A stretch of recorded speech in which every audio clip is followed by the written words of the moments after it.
Happy new ইয়ার আজকে আমার জন্য হয়েছে। কেন হয়েছে সেটাই বলতেছি। আজকে প্রথমবারের মতো আমি নিজে হেঁটে নিজের পায়ে কারো হেল্প ছাড়া রিতওয়াকার আমি একা এক ওয়াশরুমে গেছি, ব্রাশ করছি। আরো 3-4 দিন আগে নিউ ইয়ারের 2 দিন আগে হচ্ছে কি একা একা এসে ব্রাশ করতে পারতেছিলাম ডাইনিং এ এসে। আমাদের ডাইনিং এর এখানে একটা বেসিন আছে ওইখানে। তো আর হচ্ছে তারপরে আজকে এই অপারেশন হলো আমার 11ই December 2024 AVN, total replacement of hips এভিএনে। তো ওর পরে এই আমার 25 দিন পর ফার্স্ট নিজে হেঁটে সব কিছু করা। আর আজকে আমার জন্য happy new year 2025। Thank you. And 2024ও আমার জীবনে যা কিছু দিছে সব কিছুর জন্য 2024কেও থ্যাংক ইউ। এটা আমার সেকেন্ড সার্জারি। এর আগে কত 1 বছর আগে একটা হয়ে গেছিল, এখন 1 বছর না, 1 বছর 3 মাস প্লাস। তো ভিডিওটা করতাম না, হঠাৎ কেন জানি মনে হলো করি, এই জন্যই করা। নট শো অফ, বাট লাইফে থেমে থাকা যাবে না, সিচুয়েশন যাই হোক এগিয়ে যেতে হবে। এইটা অন্তত বুঝতে পারছি বিগত এত বছরের স্ট্রাগল থেকে। আমি অবশ্যই এবারের অপারেশনের পর কিছুটা ভেঙে গেছি বলতে ভুল হবে, যে আর কোনো কিছু করার ইচ্ছা ছিল না, সেটা কাজ বাজ বা পড়াশোনা, যেটা আমি কখনোই স্টপ করি না।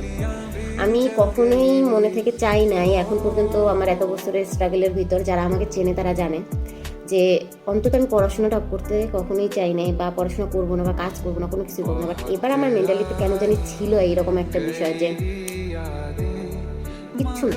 অপারেশন থিয়েটারে যেদিন নিল ওদিন সকালবেলা অপারেশন থিয়েটারে অপারেশনের বেডে যখন বসতেছিলাম, তখন আমি মন থেকে বলছিলাম, গড, আমার যত ইচ্ছা আশা আকাঙ্ক্ষা আছে সব কিছু আমি ত্যাগ করলাম, যা তোমার ইচ্ছা তাই হোক।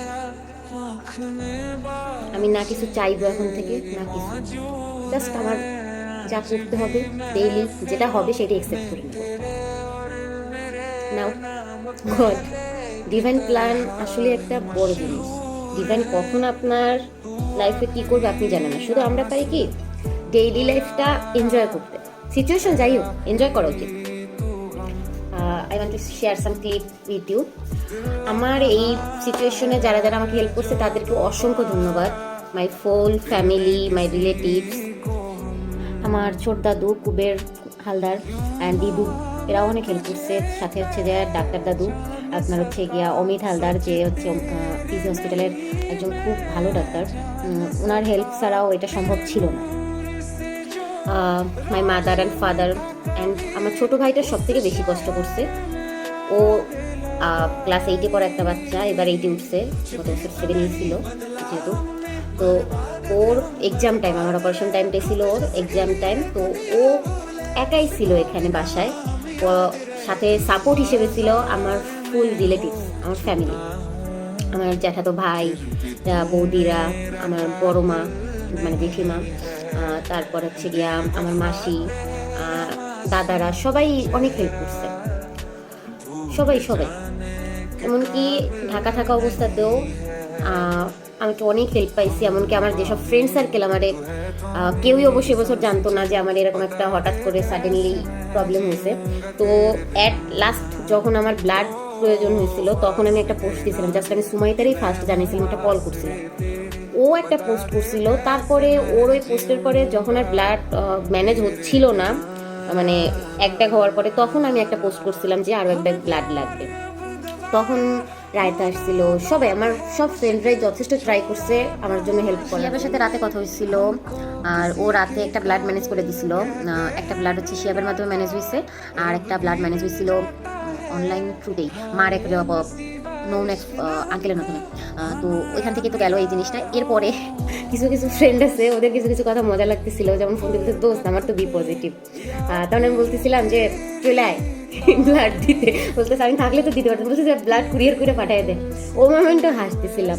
হ্যাঁ, এটা শেয়ার করতেছি কারণ কি, আমরা বড় বড় যখন প্রবলেম হয় তখন ভেঙে পড়ি বা হচ্ছে গিয়া কান্নাকাটি করি। আই থিঙ্ক কান্নাকাটি করার দরকার নাই, নিজের শক্ত করাটা দরকার, শক্ত করে সামনে এগিয়ে যাওয়া দরকার। কারণ হচ্ছে গিয়ে প্রবলেমস আসবেই লাইফে, এই জন্যই প্রবলেমস আসবে, প্রবলেমসের সাথে ফেস করতে হবে, নইলে হচ্ছে গিয়ে লাইফে টিকে থাকা যাবে না। এই জন্য টিকে আসি এখনো আপনাদের সবার আশীর্বাদে, সবার ভালোবাসায়, ফ্যামিলির আশীর্বাদে, ফ্যামিলির ভালোবাসায় আছি, ভালো আছি। আর special thanks to Chitra di, Geeta di and my guru doctor Ravi sir, Shalu ma'am, everybody my spiritual লাইফে যারা যারা আমার লাইফে আছে, আমার গুরু স্থানে সবাইকে অসংখ্য অসংখ্য থ্যাঙ্কস। তাদের আশীর্বাদও আমার জন্য অনেক দরকার ছিল, তাদের আশীর্বাদ ছাড়াও সম্ভব নয় এত বড় একটা জার্নি কমপ্লিট করা। 2024 থেকে 2025-এ আসা আমার জন্য একটা টাফ মুভমেন্ট ছিল। একটা পর্যায়ে আমি ভাবছিলাম মেবি আই ক্যানট সার্ভাইভ, এটা আমার মনে হয়েছিল, বাট গড প্ল্যান, আমরা কেউ জানি না কখন কি হবে। দুপুরে ভাত খাইতে বসলাম, সকাল থেকে এত কিছু হয়েছে, তাই একটু ভাবলাম শেয়ার করি আপনাদের সাথে। নতুন বছর আর ভালো হোক, সব কিছু একটা পজিটিভ দিকে যাক, ধীরে ধীরে হয়তো ভালো হবে, আরও ভালো হবে আপনাদের আশীর্বাদে, সব কিছু ভালো হোক। হ্যাঁ হ্যাঁ, আমার একটা মজার জিনিস লাগছে, আর সেটা হচ্ছে গিয়া আমি এখনও হচ্ছে গিয়ে লাফাচ্ছি, তাও thank myself at last and also my surgeries ডাক্তার Indrajit Kumar Kundu and all supportive coordinate, সবাইকে, ওনার টিম থেকে শুরু করে সবাইকে থ্যাংকস। এবং পিজি হসপিটালে গিয়েও আমার অনেক ফ্রেন্ড সার্কেল হয়েছে, আমি যেখানে এই ফ্রেন্ড বানাই, এটা আমার একটা স্বভাব, তো এখানে আমার অনেকগুলো ফ্রেন্ড সার্কেল হয়েছে, তো ওদেরকেও অনেক থ্যাংকস। ইয়াসমিন, সুরাইয়া, হিমু, বৃষ্টি, তারপর আন্টি ছিল, মাজেদা আন্টি থেকে শুরু করে আরও অনেক আন্টিরা ছিল এখানে, সবার সাথে আমার অনেক ভালো বন্ডিং ছিল। আমরা এখানে 1 মাস ছিলাম, তো 1 মাস অনেক মজা করছি, অনেক মজা করছি হসপিটালে। হ্যাঁ, আমরা ওইখানে আমাদের টাইমটাকে এনজয় করছি। Thank you universe, goodbye and good note and 2025 সাল আপনাদের সবার খুব ভালো যাক। ও আরেকটা কথা বলতে একটু শেয়ার করি, আমার কিছু কাজ বাজ আছে ভাই, আমার একটা টেজও আছে, একটু ফলো করেন, একটু ভিডিও টিডিও দেখেন, আর পাশে বসে একটু কাজ বাজ করতেছি, আপনাদের সাথে একটু শেয়ার করতেছি, দেখেন। এটা বলার ইচ্ছা ছিল না, বাট একটু প্রমোশন না করলে, নিজের ঢাক যদি নিজে না পিটায় তাহলে মানুষ তো জানবে না, এই জন্য ঢাকটাও পিটাইলাম। আচ্ছা, ভালো থাকবেন সকলের জন্য সৃষ্টিকর্তার কাছে প্রার্থনা করি আপনাদের জীবনও খুব সুন্দর কাটুক। 2025-এ যত প্রবলেম যার লাইফে ছিল সব দূর হয়ে যায়, একটা নিউ লাইফ সবার জন্য আসুক। বিপদ আসবে, বিপদ কেটেও যাবে, শুধু ধৈর্য ধরে থাকতে হবে, এটাই। এভিএনের সার্জারির পর রিকভারি হতে যে কত কষ্ট এবং পরিবারের কত কষ্ট হয় একটা এভিএন রোগীকে ট্রিটমেন্ট করতে, সেটা একদিন আপনাদের সাথে শেয়ার করব।